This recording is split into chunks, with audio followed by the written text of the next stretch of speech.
This is Immigration Attorney Parviz Malakouti, and I just got back from an interview for adjustment of status here in California where I practice law. That was at the USCIS district office in Chatsworth, and so I figured now would be as good a time as any to make a short video on exactly what happens in an adjustment of status interview. So first of all, to back up for a second and figure out where we're at in the process, if you're going to the interview, you've already filed your I-485 application to adjust status.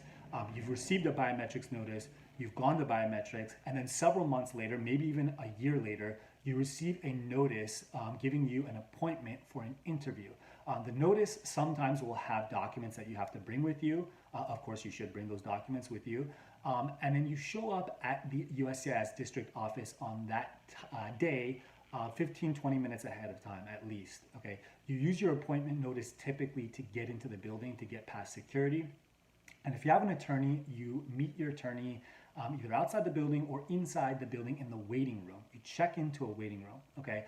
Hopefully by then your attorney has prepared you for the interview and gone over the questions with special focus on the questions that might be a little bit sensitive. You wait in the waiting room until you get called. Your number gets called by the USCIS adjudicator who will be interviewing you and adjudicating your case.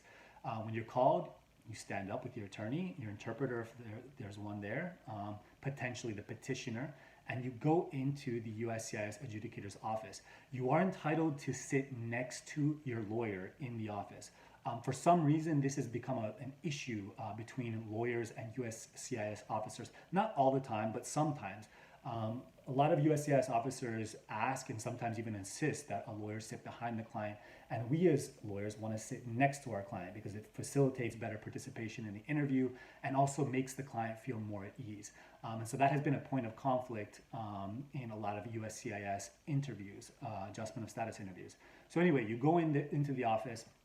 It's you, the attorney if you have one, the adjudicator, an interpreter if necessary, although I'm guessing anybody watching this video would not need an interpreter. And sometimes the petitioner actually is in there as well. If you have an I-485 application that was based off of a petition from a husband or wife or other family member, the petitioner usually has to show up as well, okay? So you go into the office. The USCIS officer gives you an oath, administers an oath to anybody who might actually be giving answers in the interview and starts asking questions, okay? The officer doesn't ask necessarily all of the questions in the I-485. Sometimes they just ask certain questions. The point is you need to know all the questions and all the answers to the questions. At the end of the interview, you're given your interview results, your results of interview. You can be passed or denied, or it can be held for review, okay? Hopefully your case has been approved, okay? And then when you leave, you're given a sheet that's giving you results of interview, okay?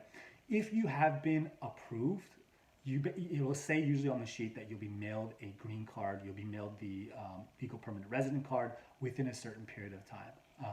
You leave, and hopefully it's been a successful application and interview process. So that's it. That's how that's what happens at an adjustment of status interview. If you'd like to know what happens after that, check my video on N400, naturalization application, and what happens in a citizenship interview.